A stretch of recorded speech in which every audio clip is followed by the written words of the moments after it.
So Tableau's real power comes from its ability to really seamlessly and effortlessly knit together different data sheets. So where we could think about, just visualizing one data sheet, that's not actually where the power and really goodness of Tableau come into to play.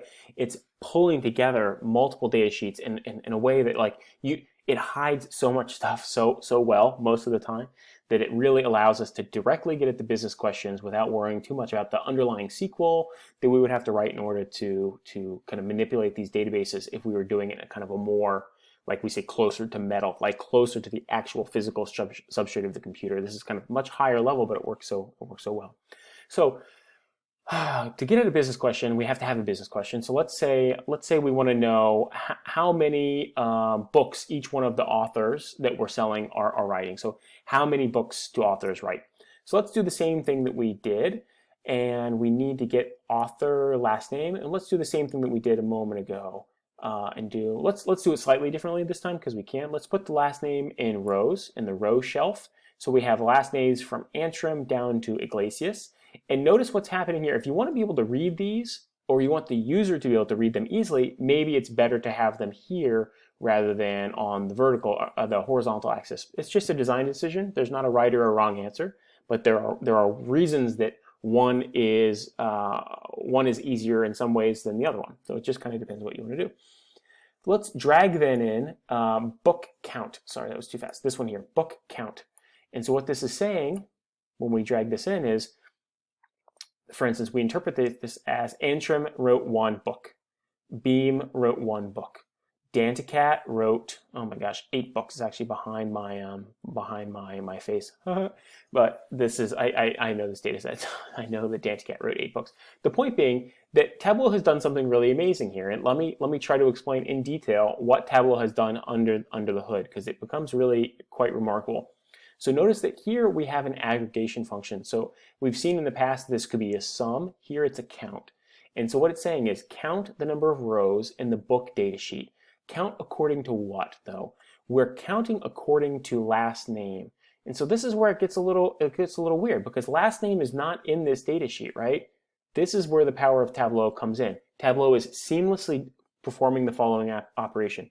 It goes to the book data sheet and it counts every row where it sees an author ID associated with the last name with that author ID. And the reason it can do that is because of the data relationships we made in our data model. So let me go back and show you what I mean by that. If we go back to our data source, remember that book is related to author through the author ID. And so because we made that relationship explicit at the beginning, when we were constructing our data model, Tableau can now seamlessly and invisibly make these connections, visibly to us, right? It's just going to make these connections and perform the right level of aggregation based on what we've asked for. So now that we've seen this, it's everything's based on author ID here. So let me go back and say again, it goes through and counts, this count says count the number of rows that have an author ID that is linked to the author sheet. And in that author sheet, that author ID is associated with this last name. So there's actually like 3 different steps that Tableau is doing. It's counting based on what? Author ID, but that's linked to the author data sheet. And then it's not actually the author ID in that data sheet that we want, it's actually the last name. All of this is being done behind the scenes for us. And that, like this is a simple example and there's 3 steps.